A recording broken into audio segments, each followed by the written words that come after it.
bon dia. Agrair la vostra presència a tothom. I ara ens fa la presentació en Josep Colomer, que és membre del Comitè de l'Assemblea Nacional Catalana. En Josep Pedrol és economista per la independència, fill de Tito Olesa. I en Carles Poyuelo. El meu avi és fill. I després en Carles Poyuelo, que és del secretariat general de l'Assemblea Nacional Catalana. Tots ells ens faran una breu explicació, o no tant.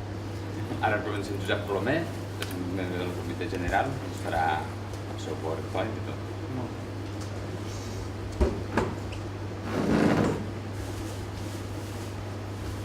Bé, bon dia. Moltes gràcies per ser aquí, moltes gràcies per dedicar-nos aquest temps de cap de setmana o de vacances que estan avui aquí. Comentar-los, ara farem una presentació així en PowerPoint i després totes aquelles preguntes que tinguin, comentaris, dubtes, tot el que vostès vulguin preguntar, encantat de respondre'ls. L'Assemblea Nacional Catalana es dirigeix a tota la ciutadania de Catalunya, a tota la gent, a tot el poble de Catalunya. Tant aquelles persones que ja estan convençudes que el millor pels seus fills és la independència, com també a totes aquelles persones que pensen que la independència o no la veuen clara, o pensen que és una cosa que la llei o la Constitució no ho permet, que pensen que pot ser un trencament amb Espanya, que pot perjudicar l'economia, que Espanya és un gran estat i que partir-lo no aniria bé. Ens dirigim a totes les persones de Catalunya. A les persones que ja estan convençudes de la independència, sigui pel motiu que sigui, per motius emocionals, per motius dels que els politòlegs i els mitjans de comunicació en diuen independentistes racionals, és a dir, que han fet números, que han dit bé, Espanya va malament, Espanya s'enfonsa, Espanya s'emporta uns impostos de Catalunya que no tornen, nosaltres en aquest estat no hi tenim futur, i d'això han fet números i diuen no, el millor per nosaltres serà la independència. I a totes aquestes persones què els demanem? Els demanem que en aquests moments que tenim la independència molt a tocar, que mai en 300 anys no l'havíem tingut tan a prop, doncs que s'impliquin amb les entitats, que s'impliquin amb els partits polítics, perquè hi ha un gran ventall de partits polítics, des de la democràcia cristiana fins als moviments anticapitalistes, que estan per la independència. Però el que necessitem és una independència que ja està bé, tenir un país, un nou estat, però també és l'oportunitat de tenir-lo molt millor, molt més just, molt més solidari, molt més transparent, molt més democràtic, que sigui menys corrupte. Totes aquestes coses també ara és el moment, ja que tenim l'oportunitat històrica de començar de nou, és el moment en què nosaltres és important que ens impliquem tant en els partits i aquelles persones que no se senten atretes per participar en un partit polític, si amb les entitats, amb els moviments veïnals, amb les associacions de veïns. És un moment important. Pensem que l'estat espanyol ni dretes ni esquerres han fet mai per resoldre el tema, per exemple, de les hipoteques. Un país com els Estats Units, que molta gent el veu com el símbol del capitalisme i del capitalisme més dur, resulta que el tema de la dació en pagament sempre hi ha estat. És a dir, si a una persona li van malament les coses, bé, ja és prou trist perdre la casa com per quedar hipotecat de per vida els teus estalvis, les teves nòmines, tot com està passant a l'estat espanyol. És a dir, hi ha moltes coses que podem canviar i que podem canviar de nou. Si és veritat que tenim la independència a tocar, pensem que aviat tindríem unes eleccions d'uns nous parlamentaris que ens faran la Constitució, les lleis. Per tant, nosaltres ens hi hem d'implicar perquè tot això sigui millor. A les persones que pensen que la independència no és bo, que la independència ens perjudica, exposarem avui una sèrie d'arguments, i no només econòmics, que el company és expert en el tema i a nivell econòmic no té color. A nivell econòmic les raons són moltes i moltes, però també parlarem d'unes qüestions que també són importants, unes qüestions que són històriques, que són de dignitat i que com a poble és molt important que tinguem en compte. Ens dirigim a la ciutadania de Catalunya, però qui és el poble de Catalunya?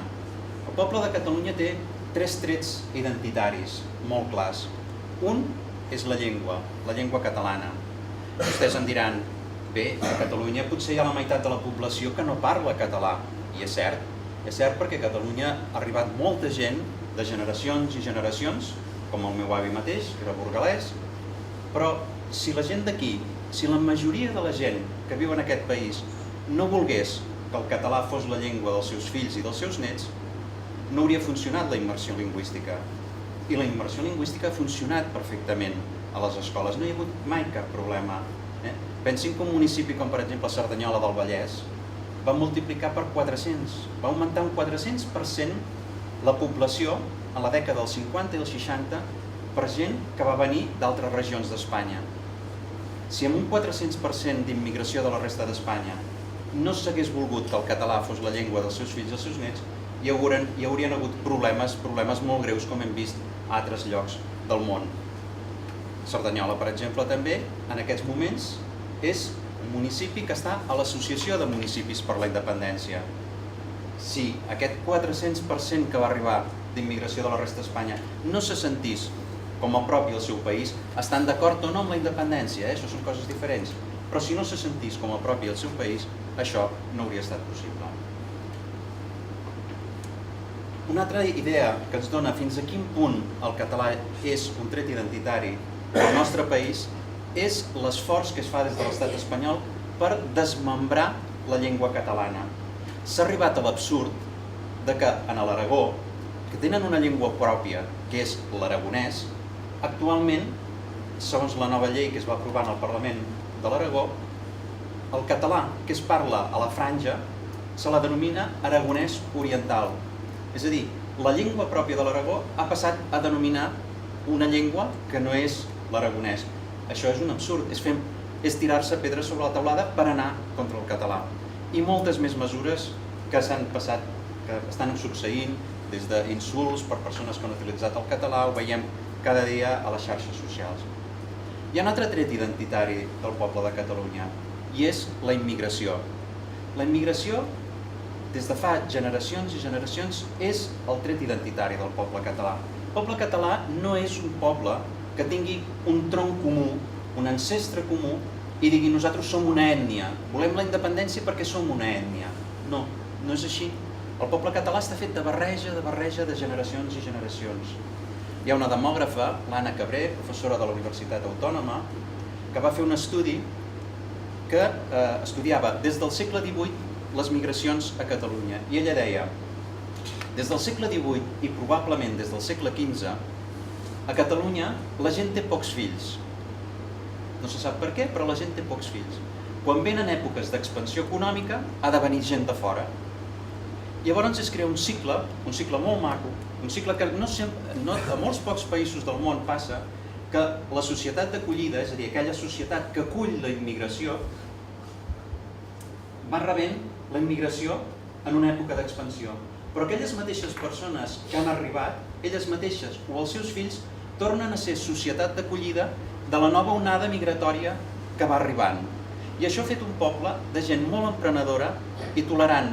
No és que els catalans, pel fet de ser catalans, siguin emprenedors i tolerants, sinó pel fet de ser aquest cicle de societat d'acollida que rep una societat que emigra i que torna ella mateixa al seu torn a ser societat d'acollida, aquest cicle vital, el que l'Anna Cabré en denomina el sistema de reproducció català, és a dir, els catalans, a part de passar-s'ho bé alguna nit, també tenen aquest sistema de reproducció, és a dir, la població va augmentant a base d'onades migratòries.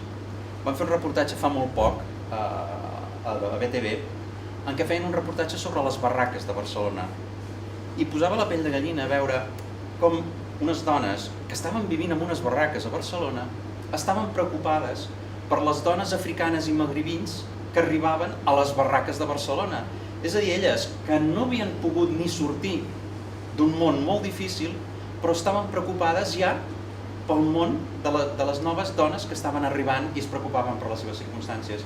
Per això deia, en pocs països del món, no ho podem comparar ni a França, la immigració, ni a Alemanya, ni a la Gran Bretanya, ni als Estats Units, hi ha aquest cicle de gent que es preocupi tant per la gent que arriba i que ella, al cap d'uns anys, torna a preocupar-se per la nova gent que arribarà. Això és un tret identitari molt important. I a més, Catalunya és dels països que té on l'ascensor social, que es diu, funciona més bé. L'ascensor social és que els fills tenen un nivell de vida més alt que el dels seus propis pares. És a dir, les persones que arriben immigrants i ja els seus fills viuen millor que ells, han trobat més oportunitats. Catalunya, en aquest sentit, és un dels països que funciona més bé del món, al costat dels països escandinaus, Canadà o Israel. Un altre tret identitari del poble de Catalunya és el sentit de pertinença. És el que es deia, els catalans no som catalans perquè sempre ho hem estat. La majoria dels que estem aquí tenim o els pares, o els avis, o els sogres, o els consogres, o algun bon amic que ha nascut fora de Catalunya.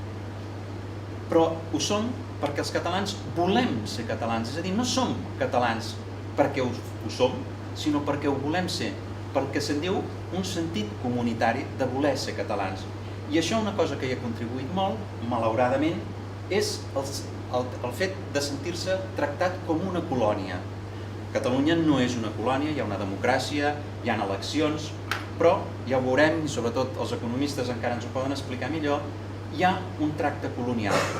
El 1812, a les Corts de Cadis, quan es va fer la Constitució espanyola de les Corts de Cadis ja és el tret de sortida de totes les independències de Llatinoamèrica. Sembla una fita molt històrica perquè és la primera Constitució espanyola, però els espanyols mai han entès que la gent de fora, la gent de la perifèria, forma part del seu país. No s'ha vist mai així. Quan van venir els criollos que havien donat diners per la guerra de la independència i van voler participar en la Constitució, se'ls va dir que no tenien dret a vot. A partir de que no tenien dret a vot, a Espanya van començar les independències. Espanya, a diferència del Regne Unit, ha perdut totes les colònies. La Gran Bretanya ha mantingut la Commonwealth, la presidenta de la Commonwealth és la reina d'Anglaterra, i això a Espanya no s'ha sabut mantenir. Per què? Perquè sempre hi ha hagut la voluntat d'aprofitar els recursos dels altres. I és això el que ha passat a Catalunya, el que també passa al País Valencià, el que passa a les Illes, i que, com dic, els economistes d'això ens en poden donar lliçons i lliçons del que se'n diu el dèficit fiscal, la manca d'inversions en infraestructures, i tots aquests motius són causa de la independència. No som tan sants, els economistes. Els economistes... Són persones normals. Començo la meva presentació amb un breu apunt històric, perquè també és un tema, com els deia, un tema de dignitat, un tema que no es tracta de trencar Espanya, sinó de recuperar una cosa que ja tenia Catalunya. La pregunta és, som realment Catalunya part del Regne d'Espanya? Fins a 1714, els monarques espanyols havien de jurar les constitucions catalanes quan venien a Catalunya. El fet que els catalans defensessin encara la ciutat de Barcelona d'un setge molt greu quan els aliats els havien ja abandonat, ve perquè el sistema català, com després va passar amb el sistema britànic, era un sistema molt més democràtic. El ciutadà normal, d'alguna manera, ja hi tenia una presència. En canvi, el nou règim que venia amb els Borbons era un poder absolut en el que el ciutadà quedava al marge. No tenien poder de limitar el poder del rei. I per això es va defensar un setge i d'una manera tan forta. Un dels pares de la Constitució, el senyor Peces Barba, poc abans de morir, va fer broma sobre els bombardejos de Barcelona. Aquest senyor no era un tertulià d'una ràdio petita, aquest senyor era un dels pares de la Constitució. Si Catalunya hagués estat, la sentissin com a seva, si sentissin que Catalunya forma part de l'estat espanyol, no s'haurien enrigut un ponent constitucional parlant dels bombardejos de Barcelona. Un diari tan poc independentista com La Vanguardia, del grup Godó, del Conde de Godó, li va dedicar 2 portades i va fer tot un resum dels bombardejos que ha patit Barcelona des de 1714.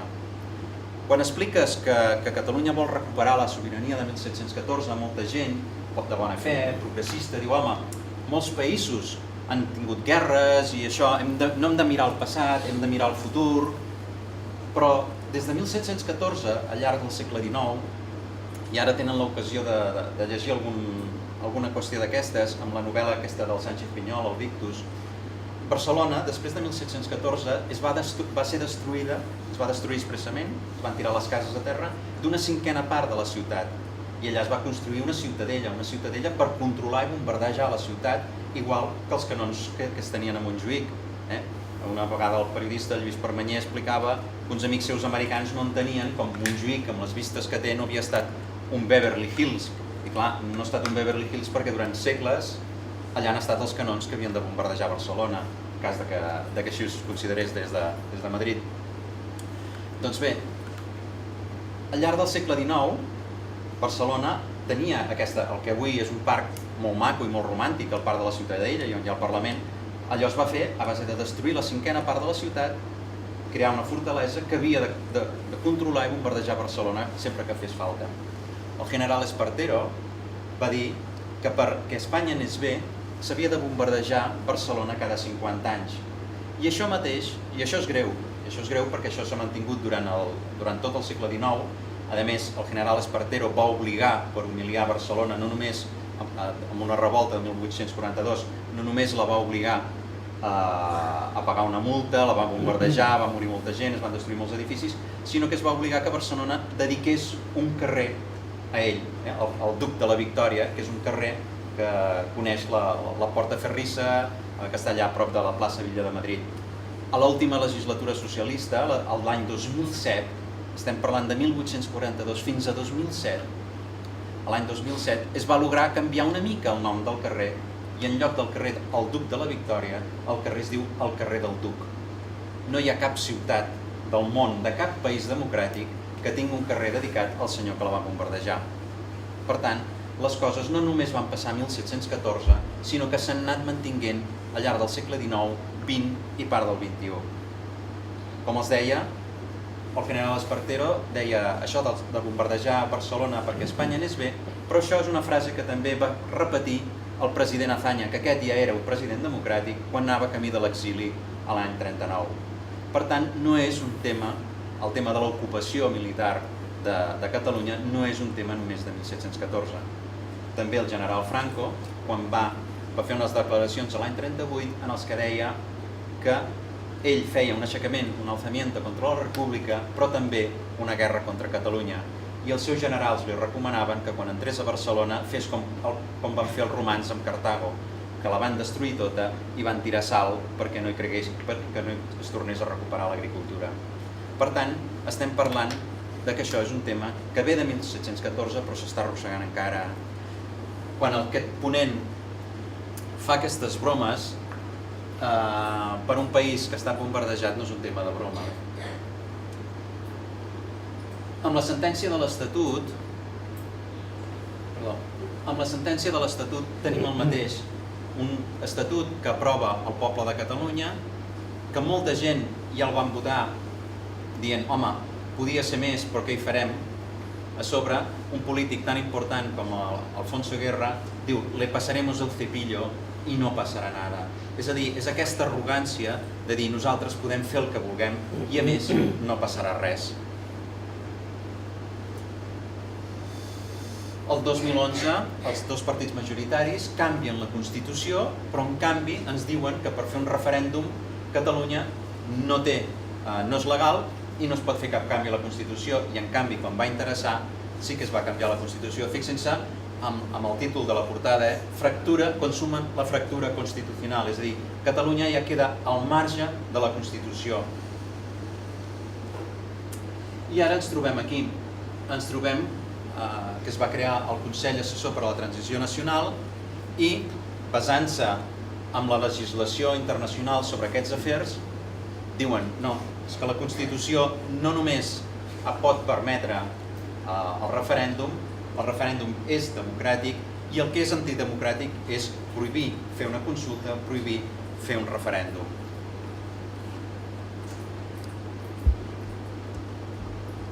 La invasió de competències de l'estat espanyol n'hi ha moltes, posaré només 3 exemples. El món de la pagesia, en aquests moments Catalunya té plenes competències en matèria d'agricultura. Després parlarem de què va resoldre el Parlament Europeu en aquest sentit. I en canvi hi ha totes les mesures recentralitzadores i és curiós que amb les amenaces que hi ha que en el cas de que Catalunya fos independent, sentim a dir que quedaria fora de la Unió Europea, que Espanya ens impediria tornar a entrar a la Unió Europea i precisament l'agricultura espanyola i també la catalana que rep subvencions de la Unió Europea, fixin-se que Unió de Pagesos està a favor de la independència i moltes associacions de pagesos estan a favor de la independència, malgrat que en teoria si quedéssim fora de la Unió Europea es podrien perdre aquestes subvencions. És a dir, que l'aposta de futur que té el país com un país viable és molt gran i hi ha molts experts i molts partits, sindicats, moviments que n'estan convençuts d'aquesta viabilitat. Aquí tenim un article del País que critica que Catalunya és líder en retallades en temes de cooperació, en temes de solidaritat, però curiosament Catalunya aporta en les creuetes aquelles que fem per la destinació social, per fins socials en el 0,7 de la declaració de l'impost sobre la renda, Catalunya aporta el 25%, però en canvi també en aquest àmbit també rep espoli, és a dir, només rep el 14% quan aporta el 25%. Tenim espoli amb els impostos, tenim espoli amb les subvencions europees, per l'agricultura, per les ONGs també. I fins i tot tenim empresaris, un empresari de la SECOT, que el que ens està denunciant és la preocupació del món empresarial per la falta de democràcia. O sigui, ja no estem parlant de que les mesures siguin encertades o no dels ministres d'Economia, sinó està posant en qüestió que l'empresa catalana està patint fins i tot per qüestions de falta de democràcia i falta de seguretat que es crea sobre les empreses i sobre les inversions estrangeres. Anem a veure com es veu això des de l'estranger. Els anglesos, en la guerra de successió de 1714, va haver un moment que ens van deixar a la nostra sort, malgrat les protestes, malgrat els pactes que hi havia, però en aquests moments ens han fet un parell de favors. O tres, que són molt importants i els comentem. El Parlament escocès tampoc té competències per fer una consulta, com tampoc el té el Parlament català, però el Parlament britànic ha cedit competències al Parlament escocès perquè pugui fer aquesta consulta. Per tant, si ells la poden fer, també es podria reformar la Constitució en cas de que calgués perquè es fes aquest referèndum. Se'ns amenaça de que quedarem fora de la Unió Europea i que això seria la ruïna per Catalunya. Doncs bé, Anglaterra planteja pel 2015 un referèndum per sortir de la Unió Europea. Per tant, tampoc seria tan dolent. I encara més, encara ens han fet un últim favor, que és el David Cameron, en una roda de premsa davant dels mitjans de comunicació internacionals, li va dir al president espanyol, i cito les paraules textuals, que en qüestions d'identitat i d'independència cal que la gent decideixi. És a dir, a nivell europeu, i això hi ha hagut un canvi molt important, després ho comentem quan parlem dels mitjans de comunicació, ja se li està dient que la situació d'Espanya no pot seguir d'aquesta manera. L'any passat, el 12 de setembre i el 19 de setembre, el director de La Vanguardia, José Antic, insisteixo, que no és favorable a la independència, o almenys mai ho ha mostrat, més aviat al contrari, quan li van preguntar com valorava la diada de l'11 de setembre, va dir, tant el dia 12 i es va refermar el dia 12, el dia 19, una setmana després, va dir que en aquests moments Espanya entrava en un període fosc. En un període fosc perquè si nosaltres volíem saber què estava passant a Espanya, hauríem d'anar a llegir i a veure els mitjans de comunicació internacionals. És a dir, que hi havia una manca d'informació en l'estat espanyol. Això és una acusació molt greu, és la mateixa acusació que va fer el diari Le Monde, és un dels diaris de més prestigi a França, que va fer una queixa al Parlament Europeu per la ocultació d'informació que s'havia fet per part de l'estat espanyol arran de la diada. Per tant, si nosaltres volem saber com està Espanya, com està la independència, hem d'anar en els mitjans internacionals. Són moltes, a nivell polític, les intervencions que van havent. Aquí tenim un think tank, que és un centre d'estudis d'opinió a nivell polític, que des de Brussel·les recomana la mediació entre Catalunya i l'estat espanyol. Tenim un assessor del Ministeri de Justícia dels Estats Units que aconsella la reforma de les lleis a Europa per poder donar resposta al cas d'Escòcia, Flandes i Catalunya. I això són notícies que van caient com un goteig. Un assessor alemany també ha fet un informe pel govern alemany dient que la independència de Catalunya seria beneficiosa tant per Catalunya com per Espanya. I això té una transcendència i veurem per què. El divendres 17 de maig van sortir 3 notícies a nivell internacional, una del diari The Guardian, en el que feien una entrevista a la Teresa Forcades i insistien del tema de la necessitat de refundació de l'Estat. O sigui, el que els interessava, destacaven d'una banda el fet que estava sorgint una nova lideresa en el sud d'Europa de l'esquerra o extrema esquerra anticapitalista, però que l'interès, el que plantejava d'interessant, deien ells, era aquesta refundació de l'Estat. Com és aquesta refundació de l'Estat? Amb una Catalunya independent. Si passem a l'altre cantó, venint dels moviments socials anticapitalistes, tenim aquí el Gai de Montellà, president de la patronal de Foment, en què va sorprendre en un reportatge que va emetre a TV3, en el que ell ja afirmava, es situava ja en un marc mental de dir, bueno, quan tinguem la independència tindrem millor accés als mercats internacionals, podrem vendre millor la imatge de Barcelona. És a dir, fixin-se el procés que està fent el país. Des dels moviments socials anticapitalistes fins a la patronal de Foment ja s'estan situant pensant en un país, en un nou estat. Entremig hi ha els sindicats que han fet un canvi molt fort. Diuen que el senyor Pérez Rubalcaba, quan va veure que UGT i Comissions Obreres assistien a la declaració en l'Ateneu de Barcelona al costat del que es consideraven les institucions burgeses que fa 117 anys reclamaven el concert econòmic per a Catalunya, el reclamaven ja en el segle XIX, però així com a finals del segle XIX només eren les institucions burgeses catalanes, actualment també hi estaven UGT i Comissions Obreres. I quan ho va veure el senyor Pérez Rubalcaba va posar el crit al cel i no entenia què feien els sindicats al costat de les institucions burgeses. Què volia dir?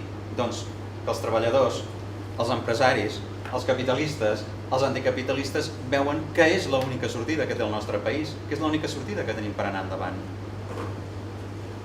Què en diuen els experts internacionals?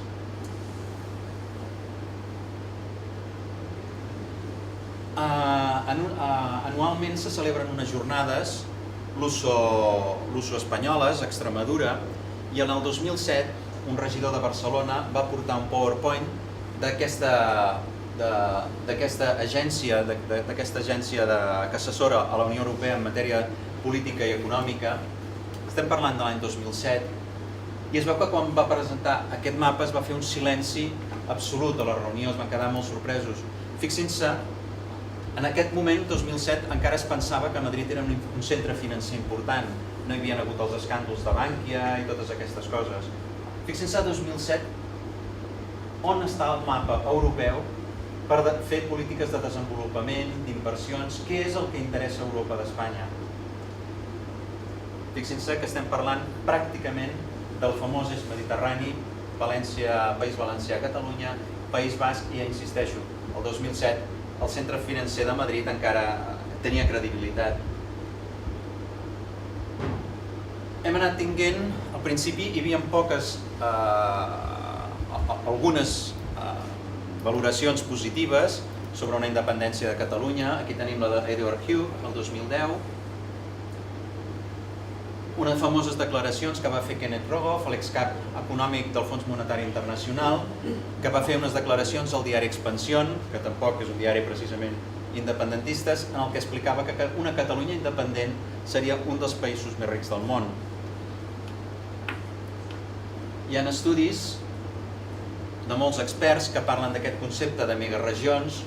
Fixen-se que, insisteixo, de lo que és la península ibèrica tenim, com sempre, el famós eix mediterrani que va fins a Lió i que també era Catalunya, Turí, Llombardia. Pensin que aquesta relació amb Itàlia ja ve de fa molts anys. La Fiat ja es va instal·lar i va exigir a Franco, quan van voler obrir fàbrica a Espanya, va exigir estar a Barcelona pel teixit industrial, pel port, perquè al principi no es volia posar a Barcelona. Són unes regions que potencialment poden créixer molt, que són generadores de riquesa i que en aquests moments, tal com està l'estat espanyol, que no fa les inversions que es necessiten, ferroviàries, de ports, de comunicacions, en el moment en què no deixa créixer tot aquest arc mediterrani, Espanya es va enfonsant, però tampoc genera riquesa. I això és un tema que preocupa no només als catalans, a la butxaca dels catalans, sinó que preocupa des de la Xina, Alemanya, els Estats Units, Holanda, Finlàndia, tots aquells que d'alguna manera tenen interessos aquí. Hi ha molts estudis, la Fundació Catalunya Estat, el Cercle Català de Negocis, els companys de la sectorial d'economistes, que ens donen dades de la capacitat exportadora de Catalunya. Una Catalunya independent seria un dels països amb més capacitat exportadora del món, amb un producte interior brut més alt, però bé, com els deia, no és només una qüestió econòmica, però sí que és una qüestió important el tema econòmic. Com es veu a nivell de política internacional? Mirin, l'any passat, al juliol, hi ha una fundació que va crear un president alemany, Willy Brandt, a l'any 72, a la Universitat de Harvard, als Estats Units. Va crear una institució que es diu The German Marshall Fund of United States. Aquesta institució és una institució que fa, sobre el paper, estudis a nivell transatlàntic, sobre desenvolupament, sobre relacions internacionals, però si vostès entren a la mateixa pàgina web d'aquesta institució, veuran que el que han fet és assessorar, donar suport a la democratització del que abans s'anomenaven els països del bloc comunista, més enllà del teló d'acer, la democratització de l'Alemanya Oriental i tots els països de l'òrbita soviètica, i després en els països balcànics i els països bàltics. Ara fa un any hi va haver en portada aquest article i fixin-se, hi ha els dos mons que presenta. Diu, mentre Espanya protesta contra les mesures d'austeritat, es referia a la marxa negra dels miners, a manifestacions per Madrid, Catalunya empeny cap a la independència. És a dir, ja estava separant mentalment una institució que els seus articles es llegeixen en tots els centres importants de poder polític a nivell mundial, és a dir, està fent anàlisis polítics que interessen a tots els governants i ja estava creant aquest marc mental de dir Espanya va per un cantó, Catalunya va cap a un altre. Explicaven aquest article que ja hi havia més d'un 50% d'independentistes a Catalunya, que hi havia una associació, no sé si ho saben, l'Assemblea Nacional Catalana no som un partit polític i mai ens presentarem a eleccions, això està en els nostres estatuts, sinó que és una associació que defensa i que promou la idea de la independència i explicava l'any passat que havíem organitzat una marxa cap a la independència amb actes, que faríem una manifestació, convocaríem una manifestació unitària a l'11 de setembre i parlava de les declaracions de la presidenta Carme Forcadell que deia que no volíem viure els catalans més de genolls a Espanya quan podíem viure dempeus a Europa. I ho explicava amb tota naturalitat, és a dir, si això es hagués vist amb preocupació des dels Estats Units o des d'Alemanya, el to de l'article, que va estar una setmana en portada, hauria estat un altre. I la Unió Europea? Bé, la Unió Europea saben que a vegades fa declaracions no hi haurà problema que Catalunya sigui independent, nosaltres som ciutadans de la Unió Europea i això no ens ho pot treure ningú. Llavors, de sobte han de rectificar, això vol dir pressions del govern espanyol, és igual. En tot cas, per la Comissió Europea al final van acabar dient, bueno, ja en parlarem, nosaltres no entrarem en aquesta polèmica, és un afer intern, ja entrarem. Però sí que veiem signes, com per exemple el malestar que crea la Unió Europea, i això surt a la premsa internacional, el malestar que crea que Espanya no hagi reconegut Kosovo. Pensin que Kosovo i Sèrbia van estar en una guerra, la importància que aprofito, que moltes vegades es parla de Kosovo per la declaració unilateral d'independència i es diu no, és que Catalunya no ha estat en guerra, és una situació molt diferent. La importància de la sentència de Kosovo no és que facin la declaració unilateral d'independència perquè sí i els hi accepten. La importància d'aquesta declaració unilateral d'independència de Kosovo és perquè, esgotades les vies de diàleg amb Sèrbia, internacionalment se li va donar legitimitat a que poguessin declarar la independència. Per què? Perquè s'havien esgotat les vies de diàleg. I això és el que nosaltres, amb la campanya Signa un vot que porta l'Assemblea Nacional Catalana, estem demanant al Parlament de Catalunya. És una campanya que es basa en un dret internacionalment reconegut per la Constitució espanyola, pels tractats internacionals, per l'Estatut de Catalunya, que se'n diu el dret de petició. I nosaltres el que demanem al Parlament de Catalunya és que dialogui amb Madrid, que esgoti les vies de diàleg, però que si les vies de diàleg s'esgoten, que es convoqui una consulta. Si aquesta consulta no es permet fer o es fa i no se'n reconeixen els resultats, llavors sí, perquè això sí que el dret internacional ho reconeix. Quan no hi ha diàleg, quan no hi ha democràcia, els parlaments tenen tota la legitimitat per fer la declaració d'independència. I això és el que demanem. Doncs bé, amb el tema de Kosovo, Espanya està fent un trist paper, no sé si ho saben, però fa poc més d'un mes, Espanya va negar l'entrada de 15 anestesistes kosovars perquè no es reconeixia el seu passaport. Clar, això a nivell internacional crea molt mala imatge i molt desprestigi.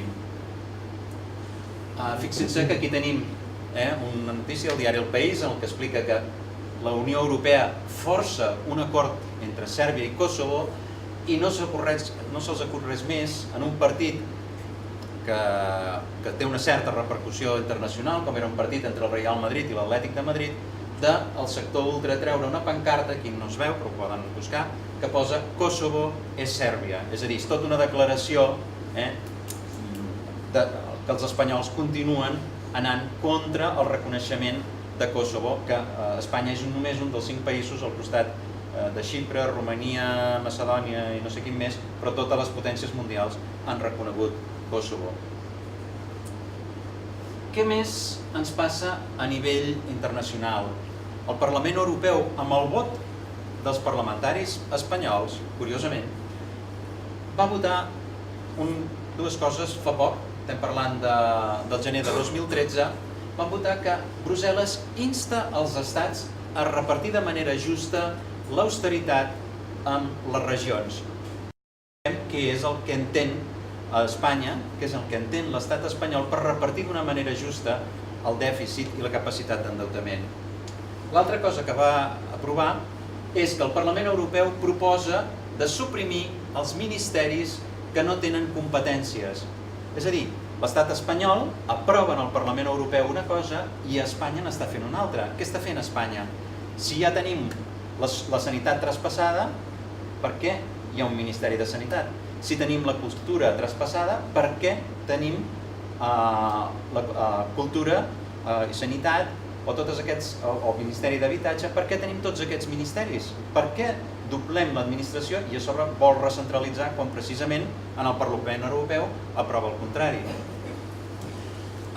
Un cas simbòlic, si vostès volen, saben que el Ministeri de Cultura va comprar tot l'arxiu del fotògraf Agustí Centelles per una xifra desorbitada. França és un dels estats que té un arxiu fotogràfic, el patrimoni fotogràfic dels fotògrafs, dels grans fotògrafs francesos està en mans de l'estat francès, però mai l'ha comprat i molt menys l'ha comprat als preus que va fer l'estat espanyol. És a dir, l'estat espanyol utilitza fons públics del Ministeri de Cultura per intentar comprar a un preu desorbitat que no es dona a cap lloc d'Europa un patrimoni cultural català. Aquesta no és la finalitat del Ministeri de Cultura i en tot cas, fins i tot la Unió Europea insta a que s'han de desfer aquest tipus de ministeris que ja estan traspassats. Bé, anem a veure... I després no es poden visitar els arxius històrics de Madrid. Això és una altra, i això és una altra. Anem a veure què és el que entén a l'estat espanyol quan Brussel·les insta els estats a repartir de manera justa l'austeritat amb les regions. Doncs bé, aquí tenim que, i això encara que el company és modest, però això els explicarà molt millor els economistes que jo. Les comunitats autònomes gestionen el 33% de tota la despesa de l'Estat. Per tant, les comunitats autònomes, lògicament, tindrien el dret a gestionar el 33%, la capacitat d'endeutar-se a un 33% del PIB. Doncs resulta, això ho veiem ara amb més detall, això són dades del Ministeri d'Economia i Hisenda. Fixin-se que amb el PIB de l'estat espanyol, la Unió Europea només ens permet endeutar el 6,5%. El PIB de Catalunya és el 18%. És alguna cosa, els economistes em corregeixen. Si les comunitats autònomes gestionen el 33%, si Catalunya aporta el 18% del PIB de l'estat espanyol, li correspondria poder-se endeutar fins a 4.000 milions. Però resulta que el que li donarà l'estat espanyol és, aquí està en vermell, es veu, 2.300 milions. Estem pràcticament a la meitat. Qui fa les retallades? Les comunitats autònomes. Contra qui volen que es dirigeixin les protestes a l'estat espanyol? Contra les comunitats autònomes, i que les comunitats autònomes diguin és que no podem fer front als serveis socials, als hospitals, a les escoles, no podem fer front, us ho passem a l'Estat. Això és el que està perseguint a l'estat espanyol. Si es gestiona el 33%, això és el que s'hauria de poder endeutar. I en canvi pel 2012 va ser el 25% i el 2013 només el 20%. I així, tot el pastís, la capacitat d'endeutament, l'està tenint l'estat espanyol. Però a més, és curiós, perquè Alemanya, per exemple, ha pujat un 2% la despesa militar. Els Estats Units, en el mateix període de temps, han baixat la despesa un 4%. Espanya l'ha augmentat un 28%. Per què? Perquè té una capacitat d'endeutament. Té una capacitat d'endeutament. Però se la queda ella. Quan la Unió Europea li diu això ho has de repartir proporcionalment amb les regions. Com ho veuen els mitjans internacionals? Quan Espanya iba bien, a l'època del president Aznar, els diaris de referència internacionals com el Financial Times, el Wall Street Journal, eren molt poc favorables al que en diem el cas català, a les reivindicacions que històricament ha expressat Catalunya. Des de la Diada, i una miqueta abans de la Diada, la premsa internacional de referència surten constantment articles d'opinió, però també, i el que és més important, editorials que critiquen les mesures econòmiques del govern espanyol, les mesures recentralitzadores del govern espanyol, les mesures poc democràtiques del govern espanyol i també, i fins i tot, un diari com el Financial Times ha parlat fins i tot ha baixat el terreny quotidià de parlar de divorci, d'aquests temes, dient que ha de deixar i ha de permetre la consulta a Catalunya. És a dir, a nivell internacional ni s'entén des d'un punt de vista econòmic ni democràtic l'actitud del govern espanyol. Aquí trobem moltes referències d'aquests mitjans de comunicació. Aquí els poso un estudi del Real Instituto Elcano. És un centre d'estudis polítics de Madrid, la presidència del qual, honorífica, està en el príncep d'Espanya, que, contràriament al que se'ns diu en la premsa espanyola intenta passar de puntetes amb tot el tema de la independència o en tot cas crear burla o desprestigi, i no parlem ja de les xarxes socials a cap país democràtic del món, quan es cremen els boscos com els de l'any passat a l'Empordà, s'entendria que s'omplissin les xarxes socials dient millor que es cremin tots els catalans, que tirin benzina, tot això és inexplicable vist des de fora. Fins i tot hi ha hagut protestes de la comunitat jueva i de la directora del Museu Jueu de Berlín per les referències que constantment estan fent els polítics espanyols de que si els catalans són uns nazis, que si la política lingüística és nazi, dient que clar, que això és un insult a totes les víctimes del nazisme, quan aquella gent va patir, va morir a centenars i milers o milions de persones i en unes condicions terribles, quan aquí s'està fent coses absolutament democràtiques. Doncs bé, l'Institut Elcano va fer un informe ara al mes de juny i reconeixia que a nivell internacional el que ha centrat l'interès de la premsa internacional és el procés de la independència a Catalunya. I això és molt important perquè en l'any 2010,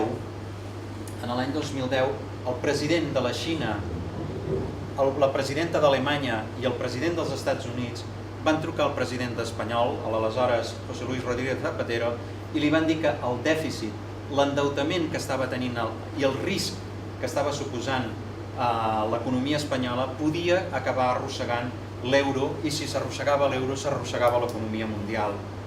I tots tres el van trucar per dir que havia de tallar aquesta sagnia i aquesta incertesa que estava provocant en els mercats. Un cas semblant al que estava passant amb Grècia. Podem estar d'acord o no amb les mesures que ha adoptat la Unió Europea amb Grècia o que ha adoptat amb Espanya. Podem estar d'acord o no. Però el que estava passant amb l'economia espanyola estava posant en risc l'economia mundial. Per tant, el tema del debat sobiranista és un tema que preocupa Europa, que hi ha molts grups interessats, com hem vist, als Estats Units no es veu malament, a la Gran Bretanya no es veu malament, fins i tot es donen tocs d'atenció al president espanyol. Hi ha declaracions molt significatives, com la de l'ambaixador dels Estats Units, que va dir que està aprenent català perquè es passa més temps a Barcelona que a Madrid. Estem parlant de l'ambaixador, no del cònsol. Estem parlant de l'ambaixador alemany, que va dir que ell, això, en una entrevista va dir no, això és un afer intern, nosaltres no hi entrarem. Però quan m'acabava l'entrevista va dir, bueno, pensin que jo era cònsol a Zagreb i em vaig aixecar un dia que era l'ambaixador alemany a Zagreb, quan Croàcia va declarar la independència. Per tant, són cables que ens van arribant de la premsa internacional que, bé, ningú donarà un pas, però tothom està atent. Per què? Un exemple. Les pensions a Espanya es cobren dels treballadors que estan treballant en actiu. Hi ha un trasbassament, per això quan els pensionistes pateixen si tenim una Catalunya independent, la Caixa d'Espanya... No, si la Caixa d'Espanya, qui aporta més a la Caixa d'Espanya és Catalunya, per tant amb una Catalunya independent no hi ha cap problema. Al mateix mes es recullen els diners i es paguen els pensionistes, això no hi ha cap problema. Però a Alemanya no. A Alemanya funciona amb un sistema mixt que cobren dels treballadors que estan en actiu, però també d'uns fons d'inversió. Si aquests fons d'inversió estan a Espanya i aquests fons d'inversió estan amb la bombolla immobiliària i perden aquests fons credibilitat i, per tant, rèdits, els jubilats acaben cobrant menys, i això és un tema que interessa. Anem a veure un article molt interessant que va sortir l'any passat, ja a l'abril, i es començaven a notar símptomes de canvi del Wall Street Journal, que, fixin-se, una de les explicacions que dona, això del 10% del dèficit fiscal, que això no passa en cap país democràtic, i diu, en cap altre lloc d'Europa o d'Amèrica del Nord hi ha unes transferències d'aquesta magnitud. És el que es deia al principi, quan es deia un dels signes identitaris de Catalunya és el fet que la gent que ve aquí, hagi nascut o no hagi nascut, acaba sentint que té un tracte colonial, perquè aquest trasbassament d'impostos no passa en cap altre lloc d'Europa ni del món democràtic. Aquest trasbassament d'impostos tan gran. Més coses que han sortit en la premsa internacional, el deia el divendres 17 de maig, van sortir 3 notícies, una de Guardian, que parlava de la Teresa Forcades, a la revista Time, fixin-se, el titular diu un cas de deportació, no sé si recorden que un ciutadà marroquí va ser acusat de salafista i se'l va treure expulsar d'Espanya, però era una persona que treballava per la independència de Catalunya, deia, posa llum en l'empeny de l'independentisme català, és a dir, si els serveis secrets ja comencen a deportar algú, compte, i això va sortir a la revista Time. I encara és més fort el que surt en el Tageszeitung de Berlín. Tageszeitung de Berlín és el petit, però dels grans diaris alemanys, i els diaris alemanys tots són grans. I el titular, aquí està molt petitet, però es poden trobar per internet, deia Delegierte Erd die Nazi-Einheit. Això venia arran d'aquell reconeixement que es va fer als soldats de la Divisió Azul. El títol en alemany diu la delegada, refereix a la delegada del govern, honora la unitat del nazisme. És a dir, a Alemanya es va veure molt i molt preocupant aquest tipus d'actituds. Bé, en aquests moments tenim el cas, com els deia, a través dels mitjans de comunicació internacional, a través de la política internacional, el tenim molt internacionalitzat. Hi ha gent que hi està treballant molt amb aquest tema i a nivell, aquí a l'Alt Penedès, amb els castellers de Vilafranca, tenim tot un símbol que és una imatge molt potent, que és la dels castellers a Nova York, que és una imatge de més molt maca, no? És a dir, que la imatge dels castellers, això, sempre hi ha tot un poble que està per aixecar i que arriba un infant. És una imatge que emociona molt, no? Però permetin-me, ara ja estic acabant, no vull allargar més, permetin-me que els parli de casos concrets. Del Pere Puigdemont, de la parròquia de Sant Esteve d'Olot, de l'Antoni Mas, del castell de Sentmenat, del Joan Nadal, de la parròquia de Sant Martí de Cassà de la Selva, de la Margarida Masgrau, de la parròquia de Riudellots de la Selva. Totes aquestes persones formen part d'un grup de 10.425 dones i homes de remença. Remença és el que havies de pagar per ser lliure, de la diòcesi de Girona, que van assistir i que ara se'n té constància i sorprèn la capacitat de mobilització, estem parlant del segle XV, que van assistir a reunions, concretament a 553 reunions a esglésies, places, cementiris, castells i cases que es van fer, i que els seus representants, o síndics, com es diuen, van defensar l'abolició de la servitud personal davant de la monarquia d'Alfons el Magnànim per assolir la llibertat. És un moviment del segle XV que d'alguna manera està tenint un paral·lelisme amb el que estem fent nosaltres. En aquell moment hi va haver la sort que Alfons el Magnànim va permetre aquestes reunions i, a més, però sí exigia que hi hagués un notari i un oficial. I el notari va fer acte, i per això coneixem el Pere Puigdemont, l'Antoni Mas, el Joan Nadal, i aquestes 10.425 persones, que ho coneixem, que es van reunir entre el 13 d'octubre de 1448 i el 10 de març de 1449. Això, aquestes actes, estan recollides en el que es diu el Llibre del Sindicat de Remença de 1448, i la UNESCO ha inscrit aquest llibre del Sindicat de Remença, en el registre de la memòria del món. Per què? Per la contribució de tots aquests pagesos que jugaven la vida en el seu moment. Estem parlant de l'època feudal, aquesta gent hi jugava la vida per molt poc. Pensin que en aquests moments encara era vigent, entre moltes altres coses menys conegudes, que se'n deien els mals usos, entre moltes altres coses, hi havia el famós dret de cuixa, és a dir, aquesta humiliació tan terrible de dir, bueno, tu et cases, però jo puc fer amb la teva dona el que vulgui almenys el primer dia, no? Estem parlant d'una època molt més dura que la nostra, afortunadament, i per la contribució d'aquests pagesos en la consecució dels drets humans, és a dir, aquests pagesos van aconseguir fer un tomb en la història del món, i per això l'UNESCO ho ha reconegut. Per això els he posat aquest document i aquí ve la pregunta i el que els animo a tots vostès, si creuen que hem donat prou arguments a favor de la independència, amb motius econòmics, lingüístics, històrics, però sobretot de dignitat. Si creuen que hem donat tots aquests arguments, només això, dir-los que segurament serà l'any 2014, l'any de la independència de Catalunya, doncs en tot cas dependrà només de nosaltres. Dependrà i està en les nostres mans. Pensin que la manifestació de l'11 de setembre de l'any passat va provocar tres coses molt importants.